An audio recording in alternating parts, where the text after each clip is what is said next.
नमस्कार, जय हिंद दोस्तों। स्वागत है आपका हमारे YouTube चैनल GWA में। तो दोस्तों, आज की हमारी क्लास होगी भारतीय अर्थव्यवस्था में शेयर बाजार से। ठीक है, तो शेयर बाजार से आज की इस क्लास की शुरुआत होगी। चलिए क्लास की शुरुआत करते हैं। जय माँ सरस्वती सदा सहाय। पहला प्रश्न हमारा है कि अर्थशास्त्र में आईपीओ का पूर्ण रूप है। अर्थशास्त्र में आईपीओ का पूर्ण रूप है inclusive property offer, initial public offering, in indented performance objective, inventory performance output. तो देखिए आईपीओ का पूर्ण रूप होता है इनिशियल पब्लिक ऑफरिंग।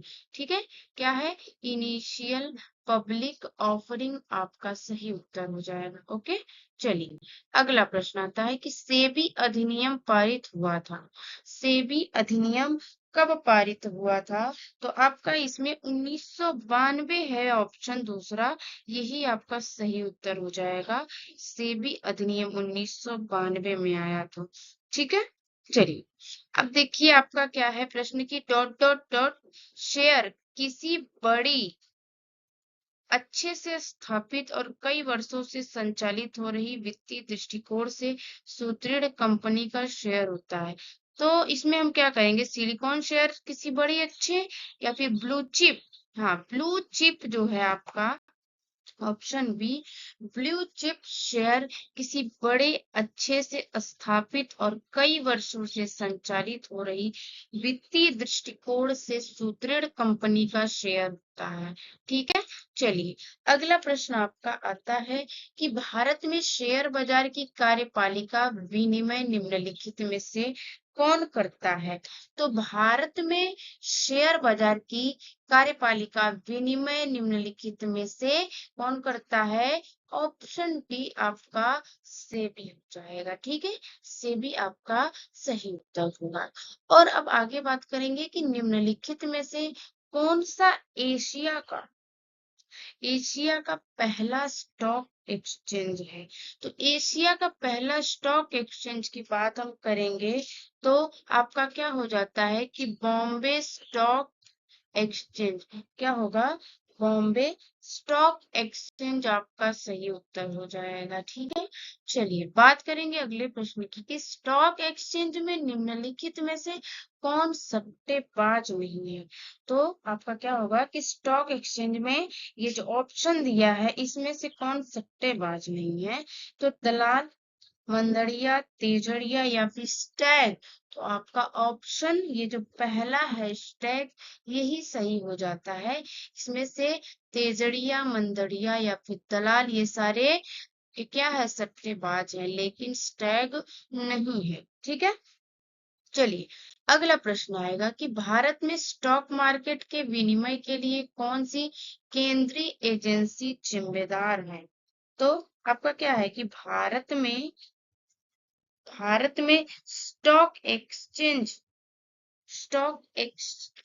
मार्केट के विनिमय के लिए कौन सी केंद्रीय एजेंसी क्या है? कौन सी केंद्रीय एजेंसी जिम्मेदार है?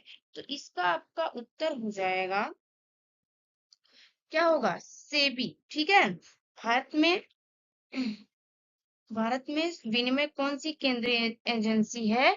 तो इसका उत्तर आपका, एक मिनट, हाँ थोड़ा सा, बिल्कुल सेबी ही आपका सही उत्तर होगा। क्या होगा? सेबी आपका सही उत्तर हो जाता है। ठीक है, चलिए अब बात करेंगे हम अगले प्रश्न की। अगला प्रश्न है कि बॉम्बे स्टॉक एक्सचेंज किस सड़क पर स्थित है? बॉम्बे स्टॉक एक्सचेंज किस सड़क पर स्थित है? तो पैडर रोड, कैडल रोड, दलाल स्ट्रीट या फिर एल्फिंस्टन रोड?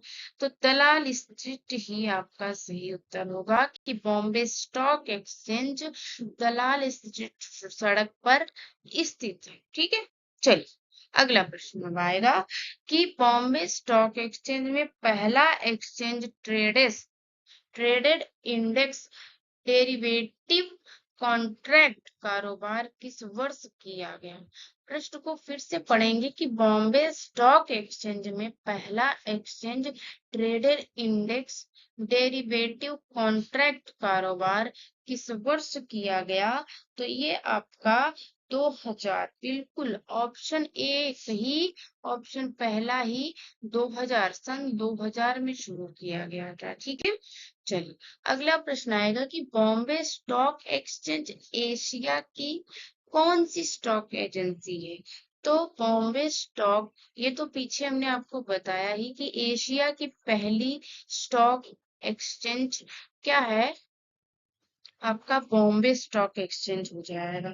ठीक है, चलिए अब बात करेंगे हम अगले प्रश्न की। अगला प्रश्न है कि national stock exchange of India का मुख्यालय कहाँ स्थित है। National stock exchange of India का मुख्यालय कहाँ स्थित है। तो ऑप्शन तीसरा आपका मुंबई अगर है तो बिल्कुल आपका सही उत्तर हो जाता है। ठीक है, अब देखिए आगे का प्रश्न हमारा है कि बॉम्बे स्टॉक एक्सचेंज की स्थापना किस वर्ष हुई थी। तो 1875 आपका दिया हुआ है ऑप्शन दूसरे में, बिल्कुल 1875 में ही बॉम्बे स्टॉक एक्सचेंज की स्थापना की गई थी।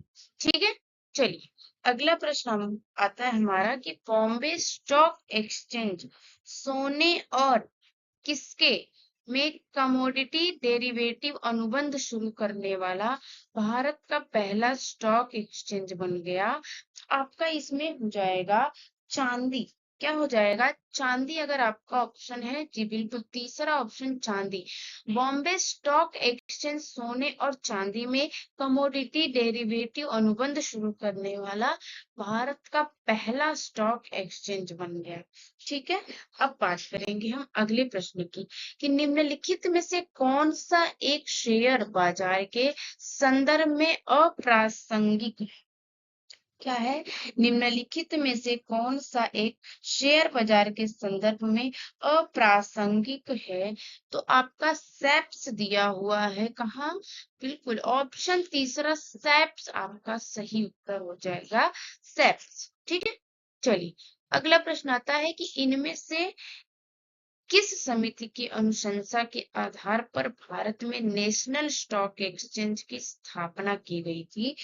तो आपका एमजे फेरवानी समिति, क्या है फेरवानी समिति अगर दिया हुआ है, चलिए एमजे नहीं दिया हुआ है लेकिन आप अगर फेरवानी समिति आपको ऑप्शन में दिख जाता है तो उसे ही आप सही उत्तर मानेंगे। ठीक है, एकदम सही, चलिए क्लियर हो गया होगा। अब आगे बात करेंगे, ये विल जो आपका दिया है ये गलत टाइप हो गया है, ये वॉल स्ट्रीट होगा, क्या हो जाएगा ये आपका वॉल स्ट्रीट किसका नाम। अगर बात करेंगे वॉल स्ट्रीट किसका नाम है तो ये न्यूयॉर्क का स्टॉक एक्सचेंज है।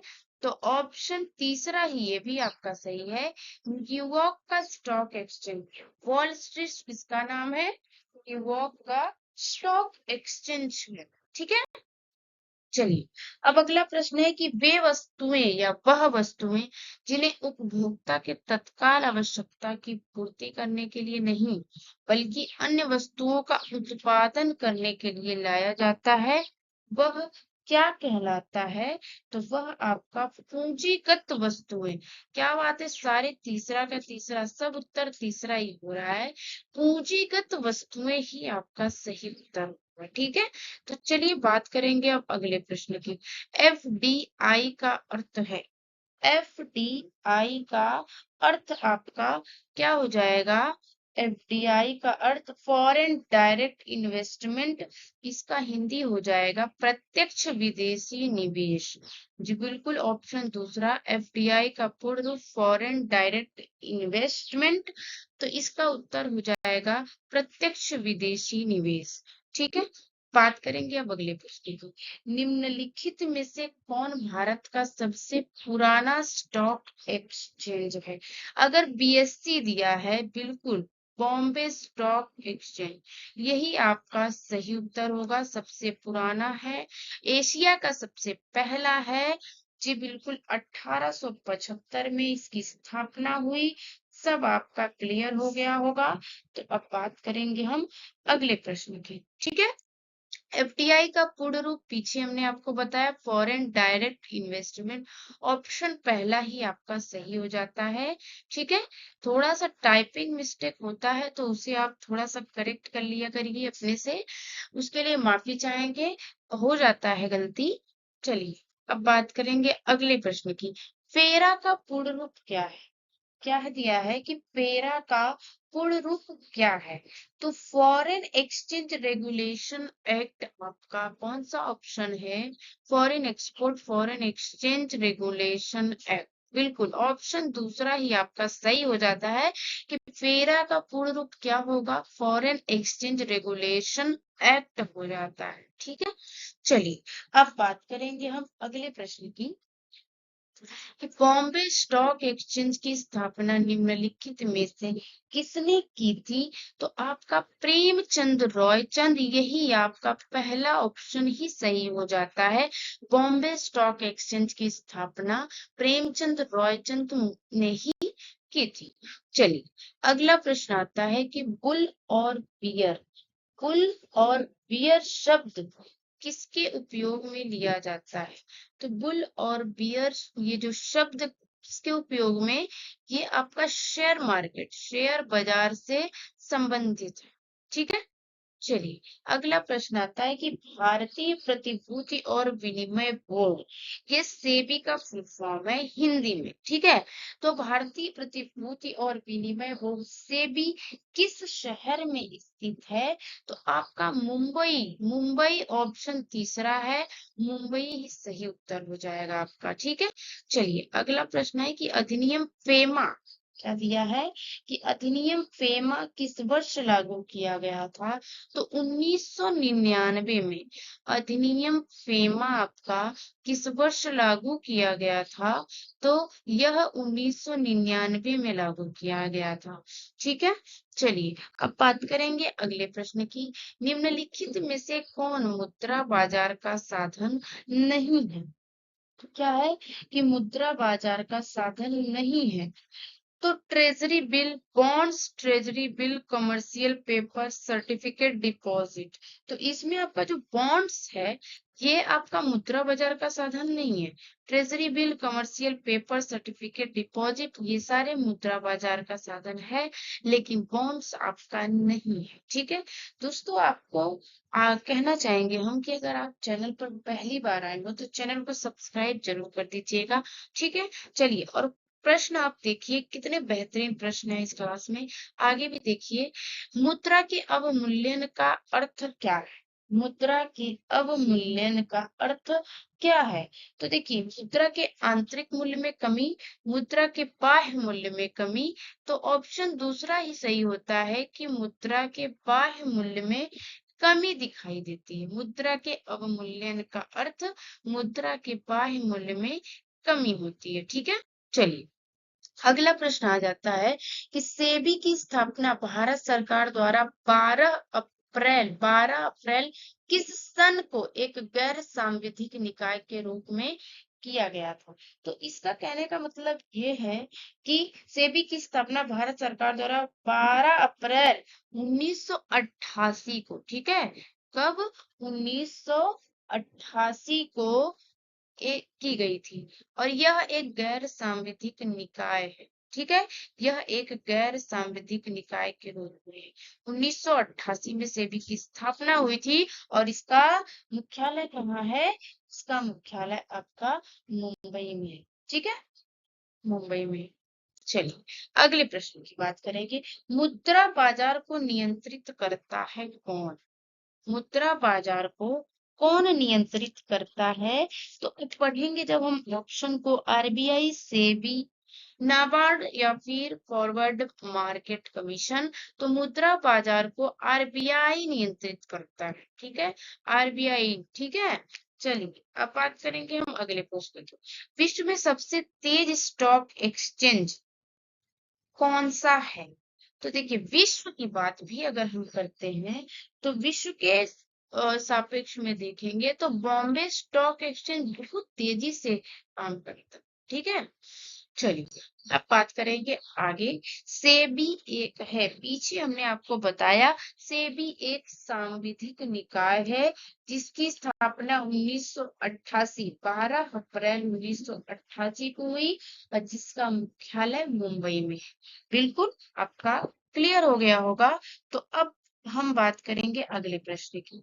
नेशनल स्टॉक एक्सचेंज का सूचकांक क्या है? नेशनल स्टॉक एक्सचेंज का सूचकांक क्या है? निफ्टी है। क्या है? निफ्टी आपका हो जाता है। ठीक है। अब हम बात करेंगे अगले प्रश्न की। अगला प्रश्न हमारा होता है कि एक मिनट, हाँ। पूंजी बाजार डॉट डॉट के लिए एक बाजार है। पूंजी बाजार किसके लिए एक बाजार है? तो दीर्घकालिक पूंजी, काल्पनिक पूंजी, स्थायी पूंजी, या फिर काल्पनिक पूंजी दो बार हमने, ये कार्यशील पूंजी हो जाएगा। ठीक है। लेकिन इसका उत्तर होगा आपका पूंजी बाजार एक दीर्घकालिक पूंजी के लिए एक बाजार। तो दोस्तों आपकी क्लास होती है यहाँ पे समाप्त। अगर आपको क्लास पसंद आई हो तो क्लास को आप लाइक करेंगे, दोस्तों में शेयर करेंगे। ठीक है। और चैनल पर पहली बार आए हो तो चैनल को सब्सक्राइब जरूर कर देंगे। चलिए शायद एक प्रश्न